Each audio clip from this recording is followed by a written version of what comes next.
Another great book review here from KRAZ TV. I'm Doc Martin, introducing Daughters of Latin America. This is an international anthology of writing by Latina women. Now there's a term called Latino, male, and Latina, female, but they've agonized over this, and I guess the newest term is called Latine. It's edited by Sandra Guzman. And there is her picture. Sandra Guzman is an award-winning writer, editor, and documentary filmmaker. She was producer of Toni Morrison's The Pieces I Am, a critically acclaimed film about the art and life of her literary mentor. She is the author of the nonfiction feminist book, The New Latina's Bible. Her work explores identity, land, memory, race, sexuality, spirituality, culture, and gender. She was editor of Latina and Heart and Soul magazines. Her essays have been anthologized, and her work has appeared in Audubon magazine, USA Today, El Diario, La Prensa, and on PBS, Netflix, HBO, NBC News, CNN, and Telemundo, among other media outlets. She is an Afro-Indigenous child of the Caribbean, born in Borican, known popularly by its colonialized name, Puerto Rico. Spanning time, styles, and tradition, a dazzling collection of essential works from 140 Latin writers, scholars, and activists from around the world. I think every one of them in this book are women. Daughters of Latin America collects the intergenerational voices of Latin women, capturing the power, strength, and creativity of those visionary writers, leaders, scholars, and activists, including nearly 24 indigenous voices who write in their ancient mother tongues. Yeah, it's Mayan and other ancient Indian language that are printed in here too, with the English, of course. But they're tongue twisters to me. But it's a wonderful book. It's a wonderful book.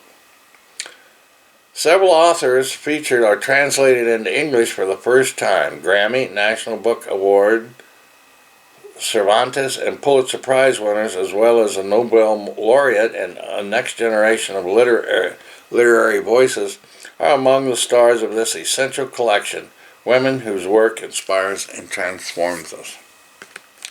An exciting, eclectic, and expansive time capsule spanning centuries, genres, and geological, racial, ethnic, national, and linguistic diversity. Daughters of Latin America is divided into 13 parts representing the 13 sacred moons of the year. That's pretty cool. Yeah. Within its pages are poems from U.S. Poet Laureate Ada Limon, celebrated poet and visual artist Cecilia Vicuña, lyric essays from New York Times best-selling author Naima Costa, Pulitzer Prize-winning playwright Chiara Alegría Hudes, and Guggenheim Fellow Marise Conde, rousing speeches from renowned feminist Rita Laura Segato and Lenca indigenous land and water protector Berta Cáceres, and transcendent Mazatec chant from shaman and poet Maria Sabina, testifying to the power of language as a cure. More than a collection of writings, Daughters of Latin America is a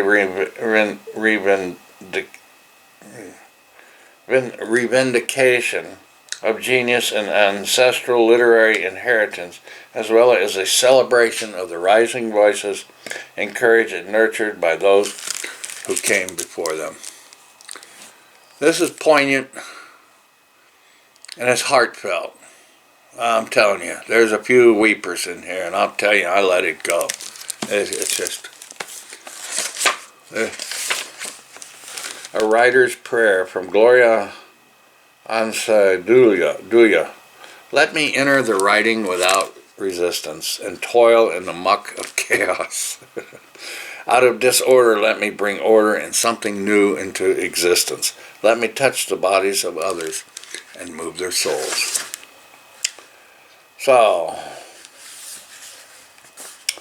the different moons are a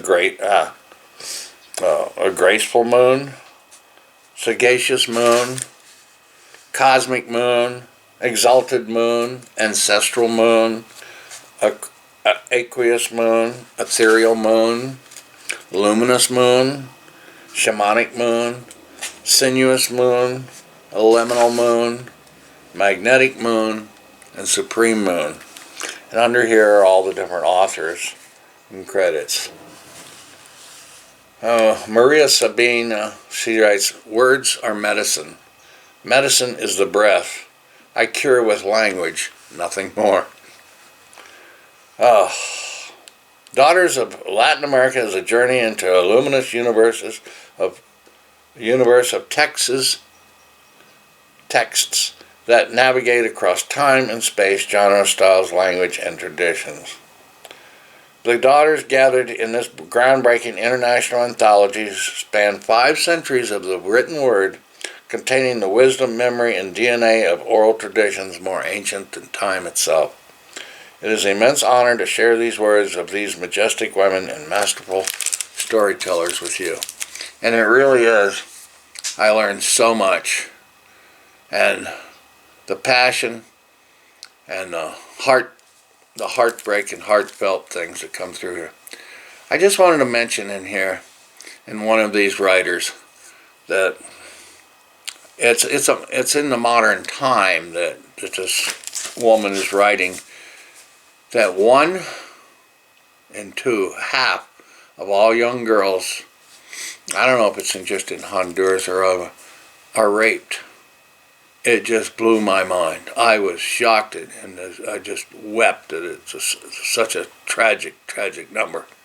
But what bothered the writers the most, the woman that wrote that story, was that the church is against contraceptives, of course, but they didn't mind or care that their daughters were being raped. And she said it, when her daughter turned 14, she went down to the pharmacy and got her contraception just to prevent her from becoming pregnant, because once she did, it's a lot harder to get an abortion than it is to have the contraceptions.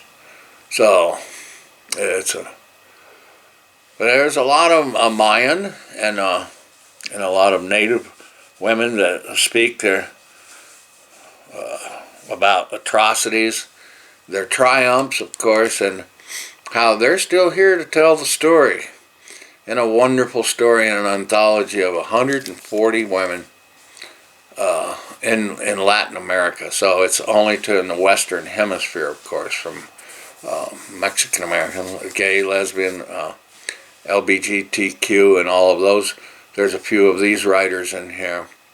A lot of them are from the 40s. A lot of women, the rare voices that got published back then are refeatured in this book.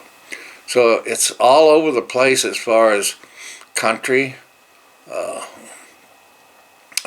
tribes and societies, and pitfalls and joys and triumphs and tragedies, of course, and all of that, and just their inner feelings. And I think a lot of men should listen and read this book. I don't know. Guys are getting a little better, but I don't know about South America. I just don't. It really started from the old world. It's back to this book right here, about the ancient times and, well, superiority of men and all of that, and the wife has to be subservient to the husband and all of that story. So the domineering effect, and well, they're fighting it and saying no more. So I hope you get to read the book. I mean, I got this book at the Tucson-Pima County Library. It's called Daughters of Latin America, and it's an international anthology of the writing of Latina women. And it is edited by Sandra Guzman. I hope you get the book and read it. I did. It was an eye-opener, and I'll treasure this forever. I hope you do too. Thank you, and goodbye, and keep watching. Keep reading, too.